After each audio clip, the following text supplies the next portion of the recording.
লিচুর রাজধানী খ্যাত পাবনার ঈশ্বরদী অঞ্চলে লিচুর ফলন নিয়ে বিরাট বিপর্যয় দেখা দিয়েছে। গুণগত মান ভালো এবং সুস্বাদু হওয়ায় ঈশ্বরদীর লিচু দেশের ভিতরে ও বাহিরে খ্যাতি অর্জন করেছে। প্রতি বছর লিচুর ফলন কম বেশি হলেও এ বছরে আশা অনুরূপ ফলন না হওয়ায় দুশ্চিন্তায় পড়েছে চাষিরা।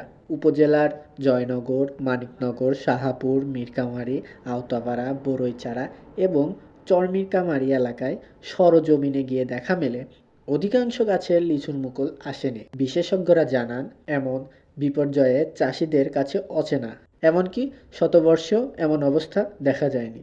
উপজেলার মানিকনগর গ্রামের বিশিষ্ট লিচু ব্যবসায়ী মোস্তফা জামান নয়ন জানান, তার বাগানে ১৫০টি লিচু গাছের মধ্যে মাত্র ১০টি গাছে মুকুল এসেছে এবং তার পরিমাণও খুবই কম।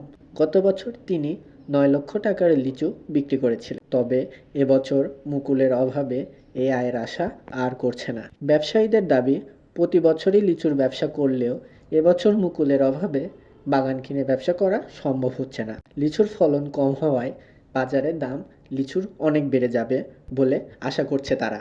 ঈশ্বরদী উপসহকারী উদ্ভিদ সংরক্ষণ কর্মকর্তা মোহাম্মদ ইখলাসুর রহমান বলেন, এবার মুকুল কম আসলেও এটি কোনো গাছের ক্ষমতার অভাব নয়, বরং এটি সম্ভবত গাছের জেনেটিক কারণে হয়েছে। তবে আগামী বছর ফলন বৃদ্ধি পাবে বলে আশা করছি। ঈশ্বরদী লিচু চাষিদের জন্য এবছরটি কঠিন হলেও তারা আশা করছে আগামী বছর ফলন আবার ফিরে আসবে। মাহফুজুর রহমান অন্তর, প্রতিদিনের ঈশ্বরদী।